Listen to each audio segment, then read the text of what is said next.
Sup, ladies and gentlemen, Accolonn here, and welcome back to each of you, even of course, if you are new to the channel. Thank you so much for joining us. I am very happy to have you here. Of course, in today's video, with Shadowlands just over a week away, chances are, when you're watching this video, Shadowlands will be less than a week away from today, or from the time you're watching this video. Right now, it's about it's hours before it is just a week away. And of course, as you can tell, I am very, very hyped for Shadowlands. But there is a question that almost everyone has right now, and that is, what covenant should I choose? Now, I'm not going to answer which is the most powerful. I don't care. Because from a story perspective, what this channel really excels at is the story and the lore. I think what most of us would want to know is, what is the story that I'm getting from each of these covenants? More importantly, why would I join the Kyrians, or the Necrolords, or the Night Fae? What is it that they believe, and do those beliefs actually line up with your own? Is there an alignment that you can find with one of these covenants where you would feel most at home? That is what I'm seeking to answer in today's video. So sort of an ideological, storied look at the different covenants and which one you should play. Now remember, if you want to join us live, more specifically for the Shadowlands launch and all the play that we're going to be doing over on Twitch, the link is in the description down below, or every Sunday right here on YouTube for an absolute 4 hours of just crazy lore. I'd love to see you guys there. Remember to hit that like button, hit that subscribe button, and most importantly, just enjoy the video. Now, just before we get into the covenants and the different beliefs and systems of the covenant, the way this is going to work is I'm going to discuss the story of the covenant, and then we'll also show you throughout the video, or throughout that section, we'll show you the different transmogs and the mounts and stuff that you can get from these covenants, just so that you have an idea aesthetically of what this world will look like, and we'll also have most likely footage that will show you what the world is going to be like that you're going to call home for the next 2 years. Now, I do want to make one thing very clear. Before you go ahead and choose your covenant, make sure that you wait. Make sure that you wait until you have had a time or a chance to play. A chance to play English. What even is it? Before make sure that you've had a chance to play through the zones, play through each one of these covenants, and then make a decision. This really is just to sort of give you something to think about while you're doing all of these quests. Right, starting off with Bastion, and Bastion is sort of an interesting place to start, mainly because it really is the holy mission, and I don't use that phrase lightly. Bastion does appear to be more like a religion, more like a cult, if you will. One of the key things that you need to know before you venture into Bastion is that none of the denizens of Bastion is who they were in life.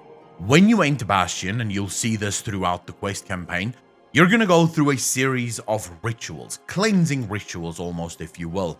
And one of the main purposes of these rituals is to cleanse you of everything that came before, all of your memories, all of your hopes, your dreams, your missions, anything that you were in life, those things are cleansed. Now, something interesting that happens here is the Arbiter and how the Arbiter decides. So, for example, with the Alexandros Mograine storyline in Maldraxxus, we find out that he actually thought that he would go to Bastion. He felt like he would most likely be suited for Bastion far better, but the Arbiter did not think that his life on Azeroth would hold him back from actually doing his job in the Shadowlands. So there is something weird there. It's almost as if the Arbiter, when she judges a soul and she sees what that soul was, went through, if the life of that individual was a burden to them, or would be a burden to the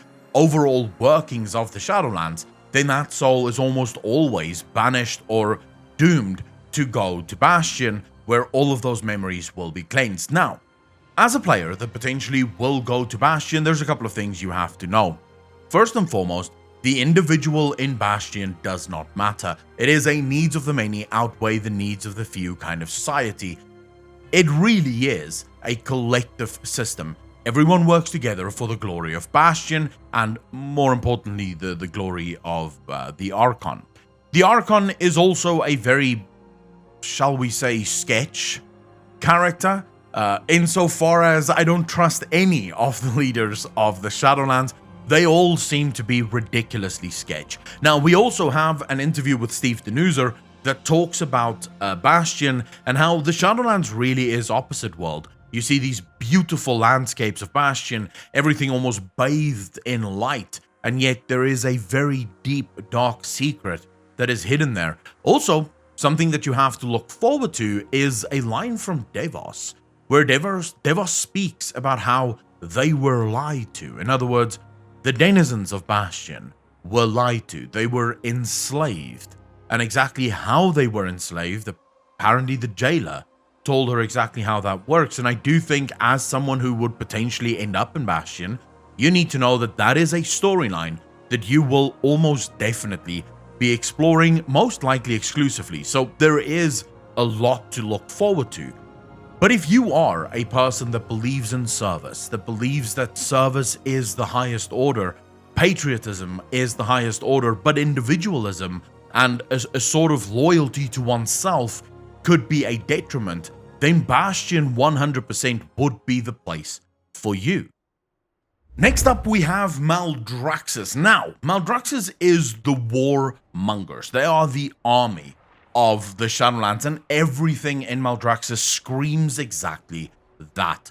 When you get there, there is that sort of militaristic, deterministic, almost hyper control that is prevalent throughout the entire zone. Now, there is something very magical and very interesting about Maldraxxus. We know that Ardenwheel and most likely Bastion and most likely Ravendrath, well, Ardenwheel we know for a fact, but it stands to reason that most likely Bastion and Ravendrath would have been exactly the same. They were made by the Eternal Ones. Maldraxxus, on the other hand, was not. This is a realm, very specifically, as referenced in the art book of the Collector's Edition, very specifically designed personally by the First Ones, and that is almost definitely going to be something that stands out. Last night during the live stream on YouTube, we actually ran through Maldraxxus, and I did make mention of this. It is interesting to me that a realm that was designed and built by the First Ones would be extremely death-related. 100% death-related. Everything there is bones and skull and just looming militaristic threat. That is what Maldraxxus is, and that really is the story that you'll uncover. Now, of course, your story there is very much told with the help of Draka and also Lady Vash. Of course, it makes sense to have characters that you do sort of know, characters that you do sort of identify with to take you through the story, but you very quickly realize that this, once again, is not a zone wholly for someone who is individualistic. This zone really does merge the two. It's more of a 50-50 thing. Everything is about Maldraxxus, and it is about the safety of the Shadowlands. Also, something that you hopefully will uncover as you play through the zone and as you join the Necrolord Covenant is why exactly they don't just defend the Shadowlands. We were told from the beginning they are the defensive force of the Shadowlands, and if you join, that's what you will be doing. But they also seem to attack. Of course, remember the cinematic or the animatic with Draka, where they were on Legion worlds and stealing documentation and information from the Legion. So clearly not just a defensive force, but also an offensive force when and if necessary. Now, as I said, from an individualistic perspective, this is very much a 50-50 thing. So you can think of it as the normal balanced society that most of us live in. Yes, there is an element of service. Yes, there is an element of my life for X, my life for the Necrolords, my life for Shadowlands. But then they also do place a hell of a lot of emphasis on the individual. It is the only realm that you go to in the Shadowlands where you're rewarded for your brutality, and if you were extremely brutal and militaristic in life, they encourage you to be more of that. But there's even more weird stuff that happens within the Necrolords. Draka, for example, gets placed in the House of Ice, which is the House of the Spies. And that wouldn't make sense. You would think that she would probably be more suited to, one of the war houses, like the House of Construct maybe even, although even there she wouldn't really fit in. But there are other houses that she would be far better suited to, and yet they decided to place her in the House of Ice. So there is also seemingly some sort of personal growth incentive within Maldraxxus. But from its fundamental core, it is about military. It is about discipline. It is about defense of the Shadowlands and the offensive work that you're going to be doing within Maldraxxus. Maldraxxus itself is a pretty bland zone because, well, mainly I think Blizzard really nailed it in this one. It is a zone of military. It's a zone where you go to fight. It's not meant to be a beautiful place. It's not meant to be a place that you wander the beautiful forests and have picnics. They don't have time for this. They are about war. If you think about what a society would look like when it was led by a military general, that's effectively what you get. There is no architectural marvels. Everything that they do is functional. And personally, I kind of like that. I don't know why. I'm not necessarily saying that this is the zone that I will go to, but I do like the premise of the Necrolords. There is also a deep, dark secret within the Necrolords, one that you get a feeling as you're playing through it, but you can't put your finger on it. I can tell you now, I've played through it multiple times, and the one thing I constantly think to myself is, what the hell are these people hiding? What is going on within Maldraxxus? I think this is a story that we're yet to see unfold. Right now, it does appear as, at least at the launch, as if the story is far more focused around Ardenwheel and Ravendrath. These are the two zones whose stories are really going to be at the foreground, and I think the other Covenants will most likely have their moments much further down the line. I can definitely see in patch 9.1 Maldraxxus starting to feature, since that's when new zones will also come online within the Shadowlands. But for now, if you are into military, if you are into the sort of collective but also individualistic viewpoint of the Necrolords, then it 100% will be the zone for you. Next up, of course, we have Ardenwheel and the Night Fae. Now, contrary or in complete contrast to Bastion and also to the Necrolords, the Night Fae really is about sacrifice. It really is about service without the self really mattering. And why I say this is in complete contrast to Bastion, because you could say, well, they're also all about service. The denizens of Ardenwheel do not forget who they were in life. In fact, they know exactly who they were in life. Some of them were gods, wild gods, and the like. Others were denizens of nature, or practices or practitioners of nature magic and servants of nature, and therefore they ended up in Ardenwheel. But everything in Ardenwheel is about service. It's about sacrifice. It's about not the self, but the world. So very much not a collective.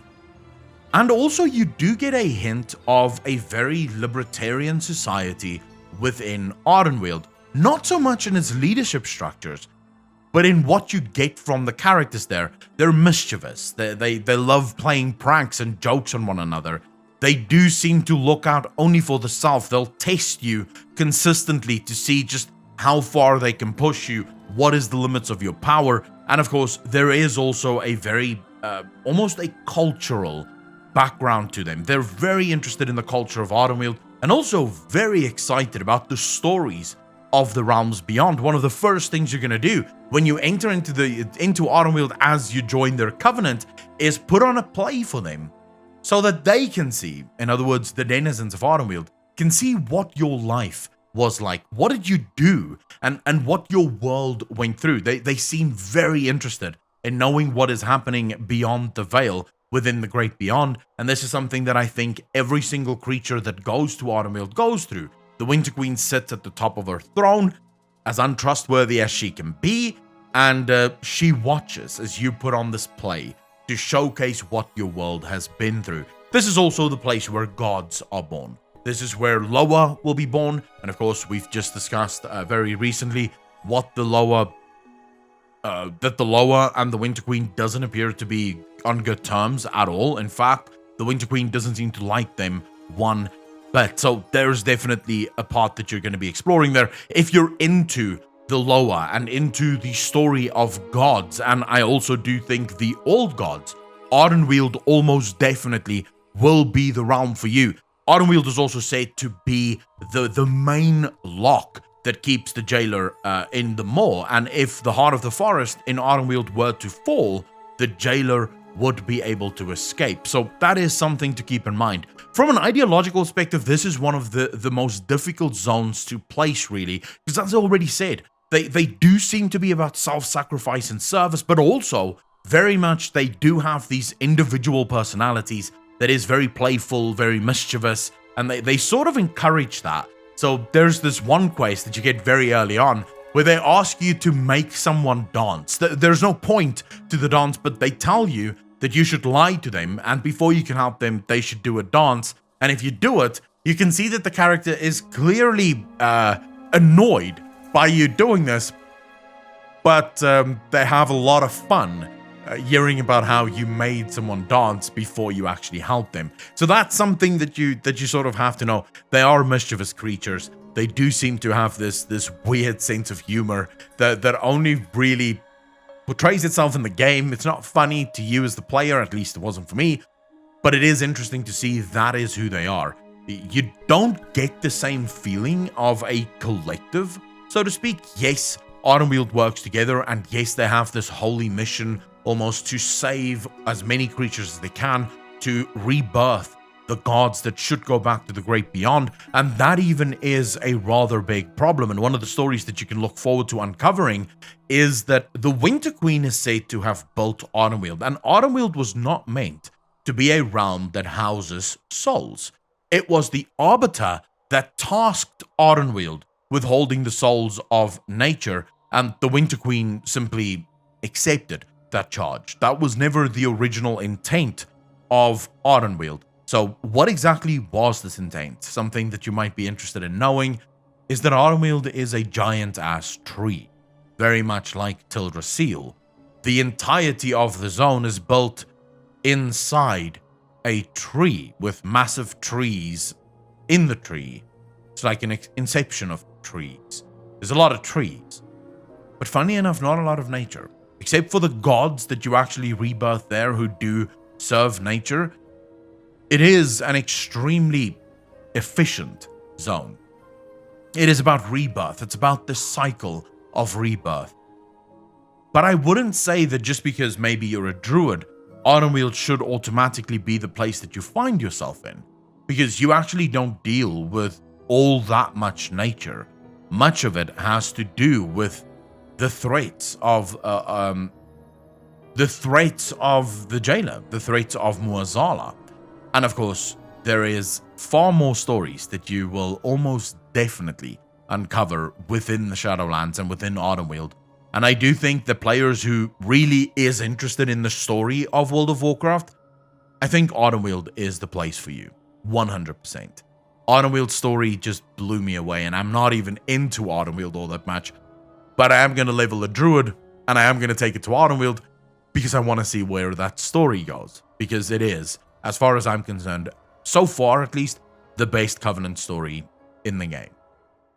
And finally, we have Ravendrath. Now, Ravendrath is actually, it is a mixture of things. And I realize that sounds very funny, but that is quite honestly the truth. It is an extremely individualistic. If you are an individualist, if you're a libertarian, if you will, Ravendrath will most likely speak to you almost the most, but there is also some weird things that happen in Ravendrath. So yes, it is almost certainly every man for himself, and everyone seems to do pretty much whatever the hell they want. And especially now that the Nathrius have been replaced and the Nathrius have shown himself to be a traitor, you do get this idea that, you know, previously this was a monarchy. This was and I can't remember the English word for it, but this was a very hierarchical society where the king and his lackeys lived in absolute luxury, where everyone else suffered. But even if you talk to the characters that suffered, they still have their own things that they do. Like, each one of them is up to their own missions. And One of the key things that you're going to find within Ravendrath, and this is something again that Steve Denuser highlighted in his interview, is that Ravendrath on the surface seems like this extremely corrupt, very sort of arrogant zone, and yes, it does. But you also find out that they had one of the holiest missions within the Shadowlands. Their job was to redeem the irredeemable. Their job was to sort of fix people so that they could rejoin greater Shadowland society and didn't have to go to the Maw. That is what their original job was. Of course, that's not exactly what happened there. They are extremely proficient at extracting anima, most likely and most of the time, against the will of the user that wants that, or that is the original owner of that anima, again, all because they really only care about themselves. They are extremely selfish. They put the needs of themselves and the needs of Ravendrath above the needs of anyone that isn't part of their society. So you can look at them as the sort of almost old school night elf of the Shadowlands, where there is that sense of anything that can be taken should be taken. Now, there, even in Ravendrath, is a bunch of really interesting stories that you will uncover as you go along. One of them is the attack that the Light launched on the realms of Ravendrath, leaving a massive portion of it scarred forever. This became the punishment, or the prison almost, of Ravendrath. Souls who do not want to cooperate, souls who need to be punished by Sidon Athreus and his lackeys, they would be thrown into the Ember Ward, where they would suffer for a given time, however long that time may be. And you do, hopefully, you'll start to uncover exactly why the Light launched this attack on Ravendrath. Why Ravendrath? I mean, Ravendrath was attacked by the Light. Maldraxxus, on the other hand, was attacked by the Void. So you do have these two realms that's very different, but seemingly both of them is the target of two of the other great cosmological forces in the universe, the Light and the Void. So these stories, if you're interested in them, will almost definitely be important for you to go through. Don't know yet exactly how important that's going to be, or if we're even going to see them build on these stories. But when it comes to Ravendrath, there's a couple of things you have to know. The new leader of the Prince Ranathal of the Vainthir, also not to be trusted. The way that guy acts, and also in Blizzard's very first blue post about Ravendrath, they did sort of say, trust Prince Ranathal at your own peril. There is a very good chance that this guy is also going to betray us further down the line. Because as I said, it is every man for himself in Ravendrath. Every man and woman for themselves. They really do not give a shit about the whole. There are those who isn't high enough up on the totem pole. You know, they sort of have to follow because they don't have the power to really stand up for themselves and rebel against the leadership. But the leadership very much does only what they want to do. They don't give a shit about Ravendrath and the problems of Ravendrath. They care more about the acquisition of power, if you will. And that's something that I believe Prince Ranathal, since he was actually inside the court of the Nathrius until he was exiled, I think that's something Prince Ranathal wants back. But of course, if you want to know more about the Maw, and you want to know more about the relationship with the Nathrius to the Jailer, I do think that Ravendrath is going to be the place to go to. I think that is the realm that you most likely want to call home if you want to learn more about that, since that is also the zone where we find out for the first time that there are people inside the Shadowlands that work with the Jailer. And this is not people that is condemned to the Maw. These are people who actively decided to work with the Jailer. So I do think Ravendrath is that sort of story, if that is your thing. Alright guys, I do hope that that answered all of your questions. Most likely not all of your questions. I tried to keep this video as spoiler-free as possible, while still trying to give you the information that you would most likely require and need in order to choose your covenant, or at least make a more informed decision when it comes to which covenant you want to play. I do hope that you enjoyed this video. If you have any feedback, anything that you want to add, maybe you want to help someone else who is going through the comment section, still not sure after watching this video which covenant they should ultimately choose, you can do that. Just drop your information in the comment section and I would absolutely love to take a look at it. And I know there are other people who also go through the comment section just to sort of figure things out. Remember, this entire channel is a community effort. Most of the time it's a complete fuck up, but sometimes it does do its job rather well. I do want to thank you all for watching, and of course remember to hit that like button, hit that subscribe button, and also smash that bell if you did enjoy what I put out there. To everyone that is patrons, that is Twitch subs, and of course YouTube channel members, I want to thank you from the bottom of my heart. Without you guys, I would literally not be able to do the things that I do. Please remember that you can sign up to all of those in the description down below, or hit that join button right next to the subscribe button if you do want to support this channel a little bit more and ensure that we don't have to be reliant on AdSense and the whims of the YouTube algorithm. Guys, as always, thank you so much for watching. My name is Accolonn, and I will see you in the next one. Peace out, fam.